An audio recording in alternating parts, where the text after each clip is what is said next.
Au cœur de la campagne anglaise, elle est comme chez elle. Conduite à gauche, réflexe 100% british. Oupsie, sorry. Mais ne vous y trompez pas, c'est bien une Française au volant. Je vous emmène à Swanage pour rencontrer un vétéran de la Deuxième Guerre mondiale qui s'appelle Peter Lovett.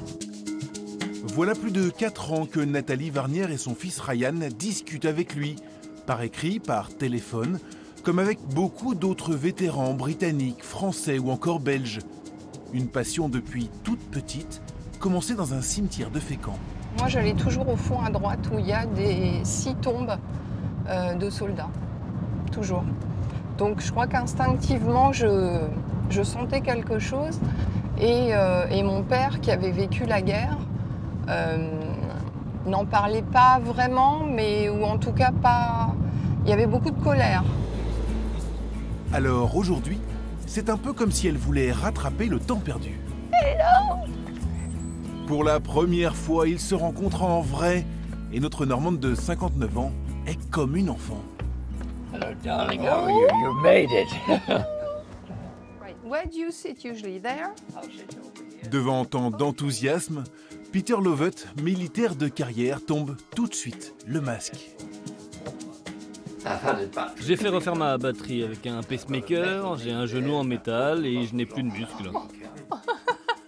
La santé, la famille et bien sûr la guerre, tous les sujets arrivent sur la table. Il y a les médailles bien sûr, mais aussi et surtout toutes les petites histoires autour. C'est un point de vue un peu dissonant par rapport à la moyenne, mais je trouve ça fort intéressant. Il a un point de vue très honnête sur ce qu'il a vécu. Et oui, sur pas comment il aborde consensuel. les choses. Il n'y a pas le côté héroïque, Du tout. on a libéré l'Europe, non, si on s'est battu, c'est parce qu'on savait que les Allemands venaient derrière nous, quoi.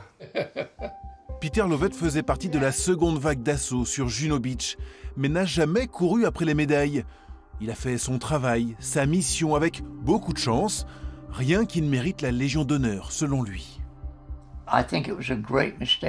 Je pense que c'était une grosse erreur de nous la donner. C'était un truc pour quelqu'un en France qui a fait quelque chose de spécial. Et ça signifiait quelque chose. Et ils l'ont donné à 10 000 soldats, juste parce qu'ils ont débarqué le jour J. I think I recognize Ron. And then this is you. Yeah. Et c'est comme ça, en discutant, en écoutant patiemment ces vétérans, que Nathalie et Ryan arrivent à percer les carapaces et évoquer les blessures plus profondes de la guerre.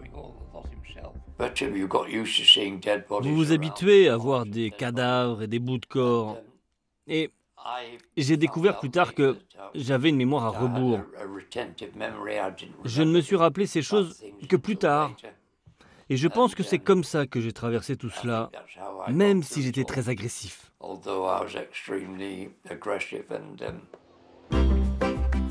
En les voyant se balader comme ça le long de la plage, on pourrait presque croire qu'ils se connaissent depuis toujours.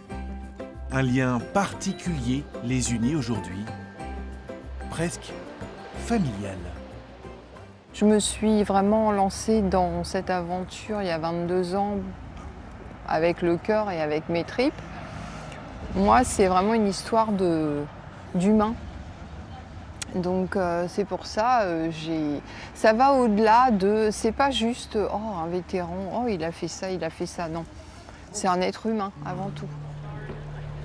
Malheureusement, les vétérans disparaissent les uns après les autres. Alors que faire de tous ces témoignages, ces photos, ces souvenirs que Nathalie a patiemment accumulés, bénévolement, sans aucune envie d'en faire un business? Je sais pas si peut-être faudrait les donner à un musée ou une association ou tout simplement peut-être soi-même faire son propre musée. Mais non, toutes ces choses-là, il faut les garder, il faut les montrer et pour se souvenir et ne pas se dire un jour que oh, une bonne guerre, ça ferait du bien. Non, ce n'est pas possible. Peter Lovett n'est pas venu en Normandie pour le 80e, mais à travers Nathalie et Ryan, une partie de lui et de son histoire a fait le voyage pour ne rien oublier.